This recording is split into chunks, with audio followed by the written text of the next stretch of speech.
welcome to Vacation Yoga. My name is Valerie. Today in our master class, we are going to take on Malasana. Malasana is Garland pose, and it requires some open space in the center of the thighs and a lot of external rotation in through the hips, while also weight bearing into the hips, feet, ankles, and toes. So it can be a challenge for many students, and I want to show you some ways to get into it and to open your body up to prepare to come into the pose. So the first thing I'm going to have us do is come into a seat. You want a couple of blocks available for this practice, and we will get started.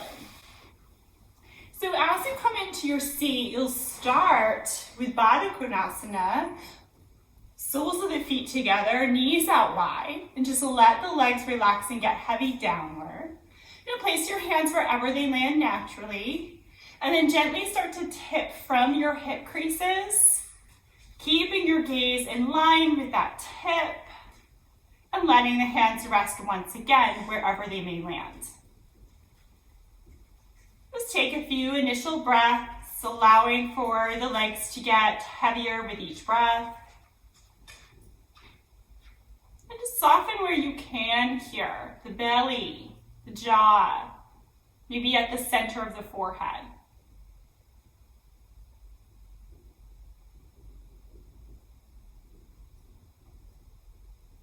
The next inhale, we'll lift on up. We're going to extend one leg out.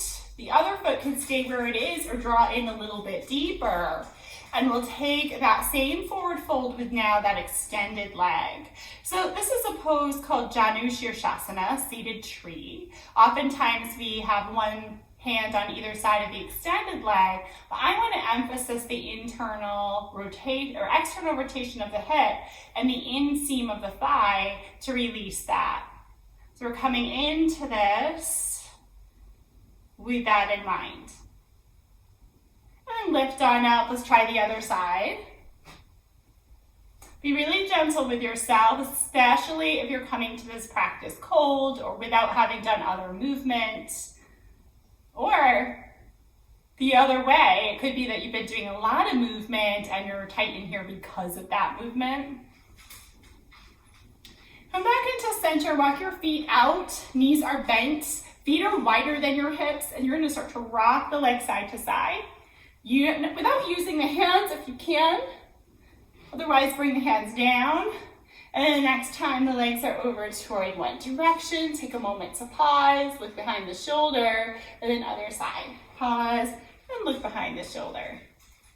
And coming back into center here, cross at the shins and fold forward over the legs.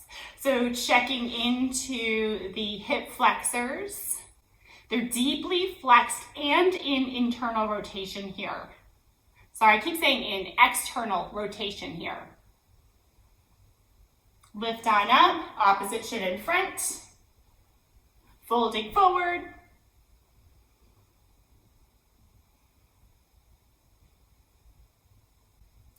And then lifting on up, extend the legs out in front of you, grab one of your blocks, or maybe it's two of your blocks if you need, and rest your feet on the blocks. So my feet, you want to be a little bit above the ankles so the feet are exposed.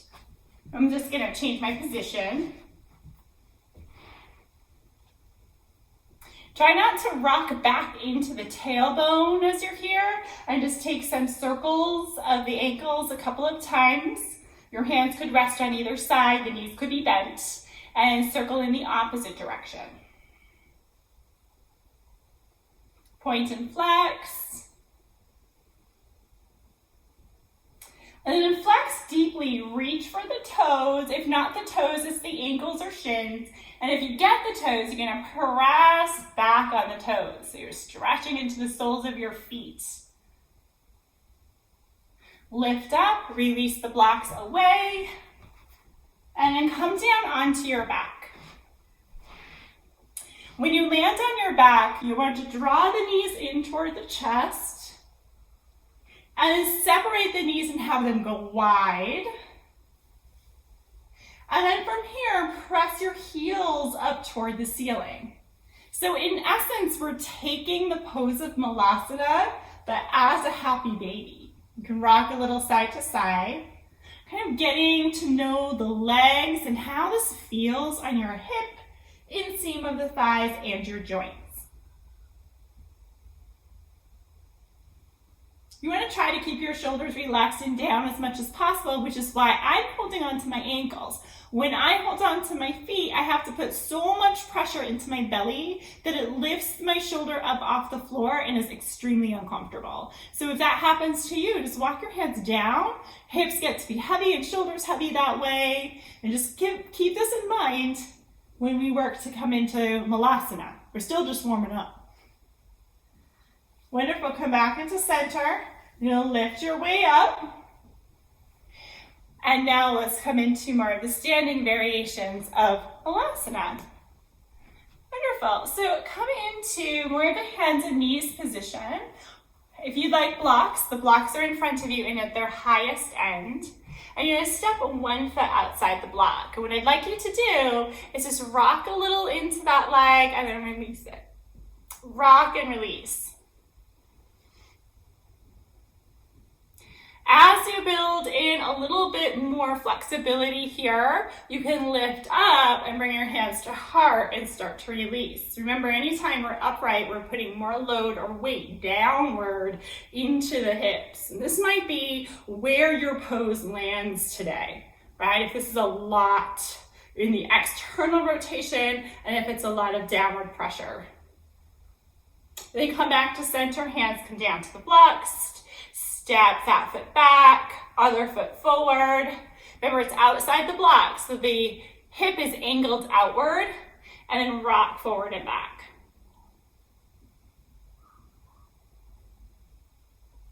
After a few rounds of that, hands at the heart and rock. Just keep your shoulders nice and relaxed as you do this work. And then back to center.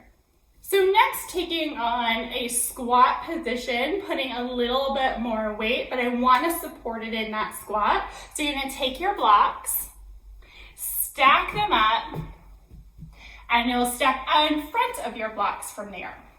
As you step into your blocks, you're going to crouch down. Feet are wide, knees are wide, almost like a softball stance. You're just going to rock a little side to side with the hips. Start to lower down a little bit more, a little bit more, a little bit more. Eventually bringing your hips down toward the block so the hips rest. Sitting on the block, the legs are out wide, the feet are out wide, the back is nice and long and straight, and the hands are at the heart. Now if you wish, you could tip forward, bringing elbows in line with the inner knee. That adds a bit of pressure, remember, to the knee and thigh. So if it's not for you, keep it in mind. You might be further upright and staying here today. Now just breathe. We're not pressing the knees any more than we need to into the legs. We're checking in with the low back, definitely checking into the front of the hip here, because we've got a lot of flexion here.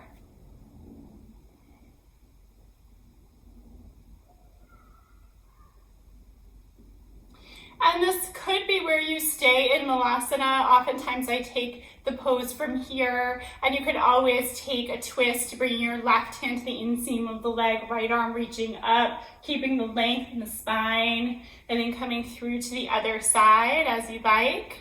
So this adding blocks can add some versatility to the pose.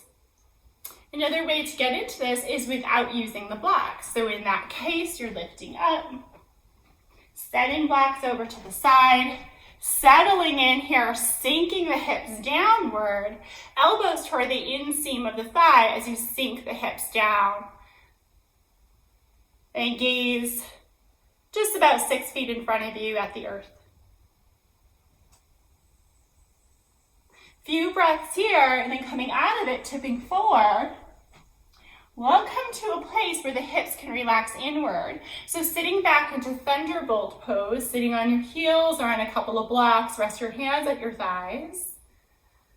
Just see how that landed for you. And if it was too much for you too soon, we can go back to those preparatory positions. Even if you're in a yoga class where the teacher has instructed the full Malasana, and sometimes classes don't add too much prep time before that, so you could use those blocks, or you could come into more of a squat if that's better for you. Well, I hope you learned something today and how you can support your Malasana. I hope you enjoy it. Let me know how things go, and we'll see you next time.